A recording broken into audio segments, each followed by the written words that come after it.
Welcome back rockets. आज हम देखने वाले हैं ऑर्बिटर 9। तो इस मूवी की शुरुआत में दिखाते हैं हमारी हीरोइन हेलेना को, जिसकी उम्र 20 साल है और वो ऑर्बिटर 9 नाम के एक स्पेसशिप में रहती है। वो बचपन से इसी स्पेसशिप में रहती आ रही है और उसने अपनी पूरी जिंदगी यहीं पर बिताई होती है। अब धरती में हुए अत्यधिक जनसंख्या, ग्लोबल वार्मिंग और प्रदूषित पर्यावरण के कारण साइंटिस्ट उसे धरती से कैलेस्टे नाम के एक प्लेनेट पर भेजते हैं, जहां लोगों के निवास करने की कुछ संभावना होती है और ऐसा माना जाता है कि उसे उस प्लेनेट तक पहुंचने में लगभग 20 साल लगेंगे। असल में हेलेना जब बच्ची थी तब उसके माँ पापा उसको इस स्पेसशिप में लेके आए थे और वही उसको बड़ा कर रहे थे। लेकिन 3 साल पहले ऑर्बिटर 9 में किसी खराबी होने की वजह से वहां ऑक्सीजन सप्लाई की कमी होने लगी थी और इसीलिए उसके माँ पापा को एक ऐसा फैसला लेना पड़ा जो उन्होंने कभी सोचा भी नहीं था। और ये फैसला उन्होंने इसलिए लिया ताकि हेलेना को जरूरी ऑक्सीजन मिल सके और वो पास वाले आउटपोस्ट तक बिना किसी मुसीबत के साथ पहुंच सके। और उस वजह से पिछले 3 साल से हेलेना उस स्पेसशिप में अकेली रहती आ रही है। हेलेना का रोजाना काम होता है उसकी सब्जियों पर पानी छिड़कना, एक्सरसाइज करना, अपनी सेहत को चेक करना और अपने माँ पापा की वीडियोस देखकर उनको याद करना। और अब उसको सांस लेने में भी काफी तकलीफ होने लगी क्योंकि वहां पर ऑक्सीजन खत्म होने वाली होती है। फिर एक दिन स्पेसशिप में अलार्म बजने लगता है, जहां हेलेना बहुत ही डर जाती है क्योंकि वो पहली बार ऐसी परिस्थिति का अनुभव कर रही होती है। फिर वो तेजी से भागकर कंट्रोल रूम में जाती है और चेक करती है। तब उसको पता चलता है कि उसके स्पेसशिप के साथ एक शटल जुड़ गया है। वो समझ लेती है कि आखिर में उसकी परेशानी को हल करने के लिए कुछ किया गया है। वो सीधे एंट्रेंस की तरफ दौड़ती है तो दरवाजा खुलता है और एलेक्स नाम का एक इंजीनियर अंदर आता है। फिर हेलेना उसको देखकर चौंक जाती है और साथ ही खुश भी होती है क्योंकि 3 साल बाद वो किसी इंसान से मिल रही है। एलेक्स पहले तो उसको खुद का परिचय देता है, फिर वो ऑक्सीजन सिस्टम को चेक करने के लिए जाता है। लेकिन उस पर से हेलेना की नजर नहीं हटती क्योंकि उसने अभी तक उसकी उम्र का कोई भी इंसान नहीं देखा होता। फिर कुछ घंटों के बाद जब एलेक्स ऑक्सीजन सिस्टम को रिपेयर कर रहा होता है तब हेलेना उसको डिनर के लिए इनवाइट करती है और वो भी मान जाता है। फिर खाना खाते समय हेलेना लगातार उससे कई सवाल करने लगती है, लेकिन एलेक्स ठीक से जवाब नहीं देता। वो बस इतना कहता है कि उसे अपना काम खत्म करना होगा और जल्दी आउटपोस्ट में लौटना होगा। फिर अगले दिन सुबह एलेक्स ऑक्सीजन सिस्टम को पूरी तरह से रिपेयर कर देता है और निकलने के लिए बिल्कुल तैयार रहता है। उस रात जब एलेक्स सो रहा होता है तब हेलेना चुपके से उसके पास आती है और जब वो उसको देख रही होती है तभी एलेक्स जाग जाता है और उसे नीचे उतरने को कहता है। लेकिन हेलेना, जो अपनी पूरी जिंदगी अकेली थी, उसे कहती है कि अब मुझे किसी और से मिलने में लगभग 20 साल लग जाएंगे। फिर वो उसको किस करती है और वे दोनों बड़े इंटीमेट होने लगते हैं। अगले दिन सुबह एलेक्स अपनी सभी चीजों को पैक कर लेता है और हेलेना को ठीक से बाय बोले बिना ही वहां से चला जाता है। स्पेसशिप के बाहर निकलने के बाद वो एक रास्ते से चलकर सीढ़ियों के ऊपर चढ़ता है और चौंकाने वाली बात यह है कि वो एक बंकर से बाहर निकलता है। ये बंकर एक जंगल के बीच रखा होता है। फिर समझ में आता है कि असल में ऑर्बिटर 9 कोई स्पेसशिप नहीं बल्कि धरती के नीचे ही कोई जगह बनाई गई है। अब एलेक्स अपने ट्रक में बैठता है और उस जंगल के रास्ते से गाड़ी चलाता है। लगता तो यह है कि ये कोई टॉप सीक्रेट रास्ता है। फिर हेलेना के बंकर की तरफ वहां और भी कई बंकर्स दिखाई देते हैं और इस पूरे ऑपरेशन को प्रोजेक्ट ऑर्बिटर कहा जाता है। फिर कुछ देर बाद एलेक्स एंट्रेंस पर पहुंच जाता है जहां काफी मिलिट्री सोल्जर्स पहरा दे रहे होते हैं। फिर वो शाम को उस प्रोजेक्ट के ऑफिस में पहुंच जाता है और वहां के प्रोजेक्ट मैनेजर ह्यूगो से मिलता है। ह्यूगो अपनी टैबलेट निकालकर एलेक्स को स्टैटिस्टिक्स दिखाता है और उससे पता चलता है कि कुल मिलाकर 10 बंकर्स लगाए गए हैं। और ह्यूगो कहता है कि सब कुछ ठीक तरह से चल रहा है और अगर आगे भी सब कुछ इसी तरह से चलता रहेगा तो हम अगले 20 साल में कैलेस्टे प्लेनेट में स्पेसशिप भेज सकते हैं। और ऐसे खुशखबरी मिलने के बावजूद भी एलेक्स बड़ा ही उदास होता है क्योंकि उसे उन 10 इंसानों की चिंता होती है जिन्हें टेस्ट करने के लिए ऑर्बिटर्स में अकेले छोड़ दिया गया है। लेकिन ह्यूगो उसे कहता है कि इंसानों की भलाई के लिए 10 लोगों को त्याग देना कोई गलत बात नहीं है।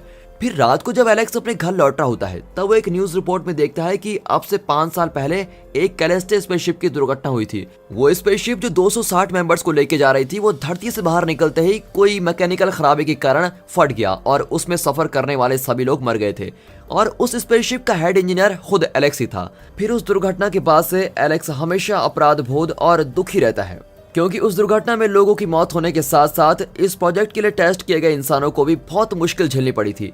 फिर अगले दिन एलेक्स अपने थेरेपिस्ट सेल्विया के पास जाता है। सेल्विया एक स्क्रीन यूज करके अपने पेशेंट्स के साथ बातें करती है, लेकिन इस स्क्रीन में दोनों लोग आपस में एक दूसरे को नहीं देख सकते और उनकी आवाजें भी असली नहीं लगती। वे उस स्क्रीन में एक भेड़िए को देखते हैं जो उनके चेहरे की हलचल के हिसाब से उनके साथ बातें करता है।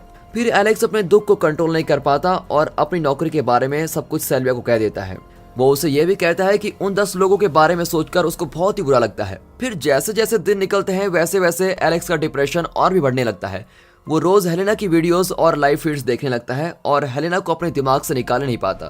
फिर एक दिन वो खतरे का सामना करने के लिए बिल्कुल तैयार हो जाता है। वो अपनी कार चलाकर फैसिलिटी की ओर जाने लगता है। उसी समय ऑर्बिटर 9 में हेलेना अपने रोजाना हेल्थ चेकअप कर रही होती है। तभी अचानक से अलार्म बजने लगता है और हेलेना इससे चौंक जाती है क्योंकि अब स्पेसशिप किसी आउटपोस्ट से बहुत ही दूर है। और तब एंट्रेंस का दरवाजा खुलता है और नॉर्मल तरीके के कपड़े पहना हुआ एलेक्स अंदर आ जाता है। वो तुरंत हेलेना से कहता है कि वो कोई स्पेसशिप में नहीं है और उन्हें वहां से जल्दी बाहर निकलना होगा। अब हेलेना ये सब सुनकर बहुत ही घबरा जाती है और वो उसको जवाब में कुछ नहीं कह पाती। तब एलेक्स सच्चाई साबित करने के लिए एक छिपाए गए कैमरे को निकालकर उसको दिखाता है और हेलेना के शरीर में इंसर्ट किए गए एक चिप के बारे में भी उससे कहता है, जो उसके शरीर की हलचल के बारे में बताती है। और वो उसको ये भी कहता है कि वो ये सब कुछ उसकी सुरक्षा के लिए कर रहा है। फिर भी हेलेना को विश्वास नहीं होता, लेकिन क्योंकि वो उसको पसंद करती है तो वो उसके साथ चलने के लिए मान जाती है। और जाने से पहले एलेक्स हेलेना के कैमरा फीड्स को हैक करता है और एक पुरानी रिकॉर्डिंग को अपलोड कर देता है ताकि किसी को उन पर कोई शक न हो। फिर दोनों ऑर्बिटर 9 से बाहर चले जाते हैं। जब हेलेना बंकर से बाहर निकलती है तब कुछ समय तक वो बिल्कुल घबराई हुई रहती है और वो ठीक से चल भी नहीं पाती क्योंकि वो पहली बार सूरज की किरणों को और प्राकृतिक प्रकाश को देख रही होती है। फिर एलेक्स उसको अपने ट्रक में छिपाकर बैठने को कहता है और किसी तरह से उसको एंट्रेंस के चेकअप से बाहर लेके आ जाता है।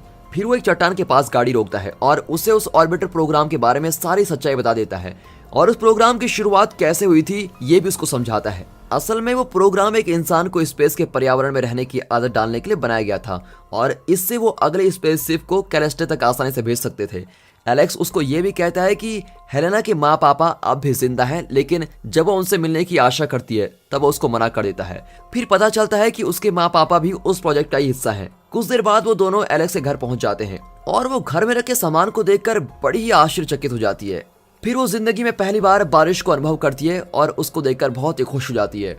अब अगले दिन एलेक्स सेल्विया से मिलने जाता है और उसने क्या किया है इस बारे में सब कुछ बता देता है और अपनी पेशेंट्स की सुरक्षा की चिंता करते हुए सेल्विया खुद उससे मिलती है और उससे वादा करती है कि मुसीबत के समय वो जरूर उसकी मदद करेगी। फिर उस रात एलेक्स हेलेना को बाहर लेके जाता है और उस सिटी की सैर करवाता है।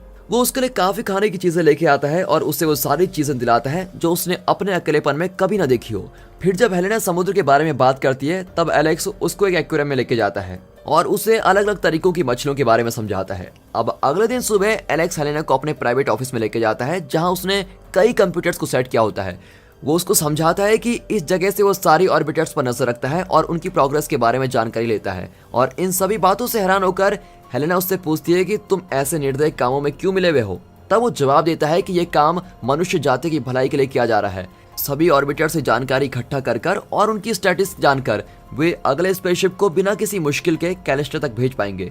अब अगले सीन में एलेक्स हेलेना को एक नाइट क्लब में लेके जाता है और अपने दोस्तों से उसका परिचय करवाता है। उसके दोस्तों में से एक का नाम होता है डॉक्टर जियाओ और वो एक मशहूर फिजिशियन होता है। वो हेलेना से पूछता है कि उसका घर कौन से शहर में है, लेकिन हेलेना के इस पर कोई जवाब देने से पहले ही एलेक्स उसका ध्यान बटा देता है और दूसरे विषय पर बातें करने लगता है।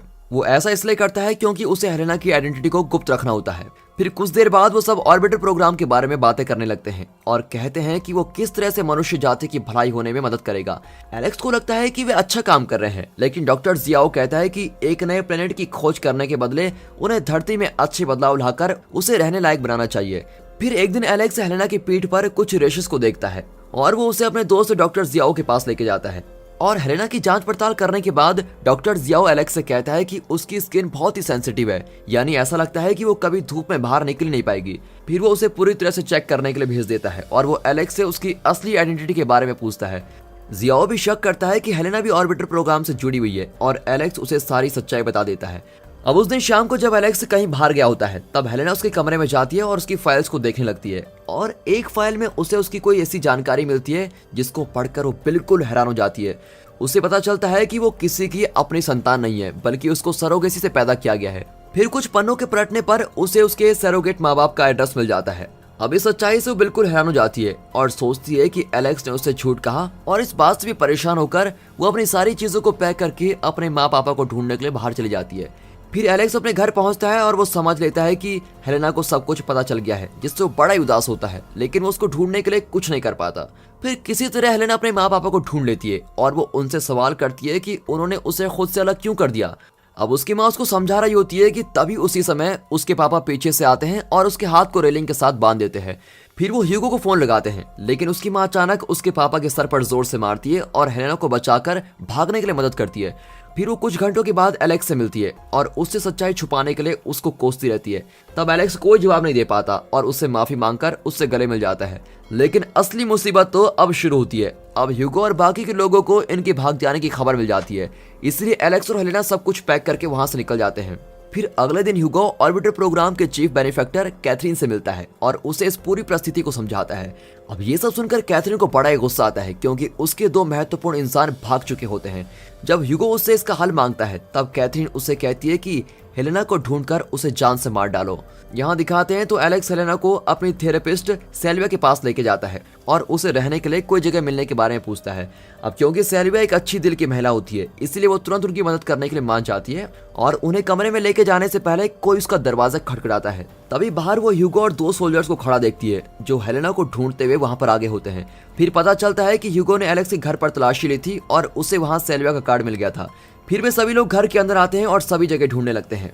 फिर वे एक थेरेपी बूथ में जाते हैं। ह्यूगो को पता नहीं होता कि एलेक्स और हेलेना दूसरी साइड पर खड़े हैं और वो सेल्विया को स्क्रीन ऑन करने को कहता है और स्क्रीन ऑन करते ही एलेक्स और हेलेना वहां इस तरह खड़े होते हैं और अपनी प्लक तक नहीं झपकाते, क्योंकि अगर वो ऐसा करेंगे तो कंप्यूटराइज्ड भेड़िया की हलचल होगी और वो पकड़ जाएंगे। कुछ देर तक ऐसे ही चलता रहता है और फिर जब सेल्विया उन दोनों के बारे में बताने से मना कर देती है तब एक सोल्जर उसको शूट करके वहीं मार डालता है और इससे वो दोनों बड़े ही हैरान हो जाते हैं और वहां से भागने लगते हैं। फिर वे टेरेस पर चले जाते हैं और सोल्जर भी उनका पीछा करते हुए वहां पर पहुंच जाते हैं। वो दोनों किसी तरह से उनसे बचकर भागने की कोशिश करते हैं, लेकिन वे एक डेड एंड पर पहुंच जाते हैं जहां उन्हें सभी ओर से घेर लिया जाता है। अब और कोई रास्ता न होने पर एलेक्स वहां से दूसरे टेरेस पर कूदने का फैसला करता है। पहले वो खुद कूद जाता है, लेकिन जब हेलेना की बारी आती है तब वो डर कर कूद नहीं पाती और उसको एक सोल्जर पकड़ लेता है। फिर ह्यूगो और सोल्जर्स उसे अपने साथ लेके जाते हैं और एलेक्स वहीं से देखता है क्योंकि वो अब कुछ नहीं कर पाता। उस रात एलेक्स फिर से नाइट क्लब में जाता है और अपने दोस्त जियाओ से मिलता है और तब पता चलता है कि ह्यूगो और सोल्जर ने जियाओ की भी खूब पिटाई की होती है। जियाओ उसको दिलासा देते हुए कुछ बातें कहता है और ये भी कहता है कि हेलेना के टेस्ट रिजल्ट्स आ चुके हैं। वो कहता है कि हेलेना इस पर्यावरण में नहीं रह सकती और उसे जल्द ही ऑर्बिटर 9 में वापस जाना होगा। अब ये बात सुनकर एलेक्स को बहुत ही बुरा लगता है, लेकिन उसके दिमाग में एक आइडिया आता है। उसी समय यहाँ पर ह्यूगो कैथरीन से मिलकर पूछता है कि क्या वो हेलेना को ऑर्बिटर प्रोग्राम में वापस ले जा सकते हैं, लेकिन कैथरीन उसको मना कर देती है और कहती है कि उसके लिए उनको बहुत पैसे खर्च करने पड़ेंगे। फिर वो उसे हेलेना को जल्द से खत्म करने को कहती है ताकि ये खबर कहीं और न फैल जाए। फिर उसके ऑर्डर के अनुसार ह्यूगो उसको मारने की तैयारी करने लगता है, लेकिन उसे खत्म करने से पहले ही एलेक्स उस बिल्डिंग के बाहर पहुंच जाता है और ह्यूगो के साथ एक डील बनाता है। ह्यूगो ने हेलेना को मारने का फैसला बना लिया होता है, लेकिन एलेक्स उसका एक अच्छा दोस्त होने के कारण वो उसको अंदर बुला लेता है। एलेक्स उसे कहता है कि हेलेना प्रेग्नेंट है और उसके पेट में एलेक्स का बच्चा पल रहा है और वो बच्चा उनके प्रोजेक्ट में काम आ सकता है। फिर वो उससे विनती करता है कि हेलेना को ऑर्बिटर में वापस भेज दिया जाए और एलेक्स को भी उसके साथ रहने दिया जाए ताकि वो दोनों मिलकर उस बच्चे को उस वातावरण में बड़ा कर सके और फिर वो बच्चा एक अच्छा एस्ट्रोनॉट बन पाएगा और 20 साल बाद वो कैलेस्टर तक स्पेसशिप को ले जाने में सफल रहेगा। अब ह्यूगो को भी ये आइडिया पसंद आता है और वो उन दोनों को ऑर्बिटर में जाकर रहने की अनुमति दे देता है। अब अगले सीन में दिखाते हैं कि 20 साल बीत चुके हैं और ऑर्बिटर 9 के बाहर बूढ़ा ह्यूगो उस बंकर के पास खड़े होकर उसमें से एक लड़की के बाहर निकलने का इंतजार कर रहा होता है और वो लड़की एलेक्स और हेलेना की बेटी होती है। वो उस बंकर की तरफ मुड़कर किसी को देखती है और उनको एक स्माइल देती है और फिर वो आसमान की तरफ देखती है। फिर आसमान से एक स्पेसशिप की आवाज सुनाई देती है और दोस्तों यही स्पेसशिप उसे कैलेस्टर तक ले जाने वाली होती है और उनका इस तरह ये एक्सपेरिमेंट कामयाब हो जाता है और इसी के साथ ये मूवी यहाँ पर खत्म होती है। बाकी अगर आपको वीडियो अच्छी लगी हो, एक्सप्लेनेशन अच्छा लगा हो और मूवी अच्छी लगी हो तो वीडियो को लाइक कर दें, चैनल को सब्सक्राइब करना बिल्कुल मत भूलिए। बाकी मिलते हैं आपको अगली वीडियो में, तब तक ले गुड बाय, अपना ख्याल रखिए and finally thanks for watching.